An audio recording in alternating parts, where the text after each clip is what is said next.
Պարոն վարչապետ, դուք առաջարկեցիք, որ ունենանք մի trust fond, որի հիմնական միջոցները չենք ծախսի, այսինքն կկուտակվի եւ միայն տոկոսները կծախսենք ու դա կլինի մշտական աշխատող մեխանիզմ։ Շատ լավ, կան այլ դիտարկումներ, չկան, հարցը դրվում է քվեարկության, ովքեր են դեմ որոշման ընդունմանը, դեմ չկա, որոշումն ընդունված է։ Հարգելի գործընկերներ, վաղվանից սկսվում է ազգային ժողովի հերթական ընտրությունների քարոզարշավը եւ ես եւ կառավարության անդամների ըստ էության մեծ մասը արձակուրդում ենք լինելու քարոզարշավին մասնակցելու համար։ Իհարկե մեր ամենամեծ առաջնահերթությունը խորհրդարանական ընտրությունները ժողովրդավարության միջազգային ստանդարտներին համապատասխան անցկացնելն է, ապահովելու Հայաստանի Հանրապետության քաղաքացիների ազատ կամ արտահայտությունը եւ բացառելու ընտրողների կամքի վրա ապօրինի ազդեցությունները եւ իհարկե մինչ այս պահը մեր իրավապահ մարմինները ահռելի աշխատանք են իրականացրել,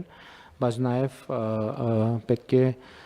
զգոնությունը չթույլատրել, որպեսզի բացառվեն ընտրակաշառքների եւ այլ ապօրինի միջոցների ազդեցությունը ընտրությունների արդյունքների վրա, որովհետև մենք 2021 թվականին պատկերացրեք այդ պայմաններում կարողացել ենք միջազգային չափանիշներին համապատասխանող ընտրություններ անցկացնել, բնականաբար հիմա առավել վստահ ենք, որ ի վիճակի ենք դա անել եւ անպայման կանենք դա եւ քարոզարշավի ընթացքի օրինական ապահովումը նույնպես շատ կարեւոր է, մեր իրավապահ մարմինները պետք է ուշադիր լինեն քաղաքական ուժերի քարոզարշավի համար բնականոն պայմաններ ստեղծելու առումով բնականաբար Հայաստանում վաղուց արդեն փակված են դահլիճների, հրապարակների հասանելիության հետ կապված խնդիրները, այդպիսի խնդրեմ ինձ հայտնի չի ընդհանրապես, անկեղծ ասեմ, եթե որևէ մեկին հայտնի է թող ասեն, բնականաբար այդ խնդիրները կլուծվեն, բայց ես բացառում եմ, որ ինչ որ որևէ միտումով որևէ դահլիճի սահմանափակում լինի, ամեն դեպս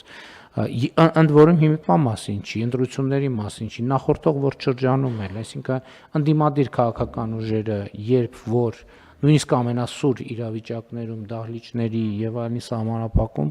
չեն ունեցել, այնպես որ ես կարծում եմ բոլոր նախադրյալները կան, որ մենք խորհրդարանական ընտրությունները իրականացնենք պատշաճ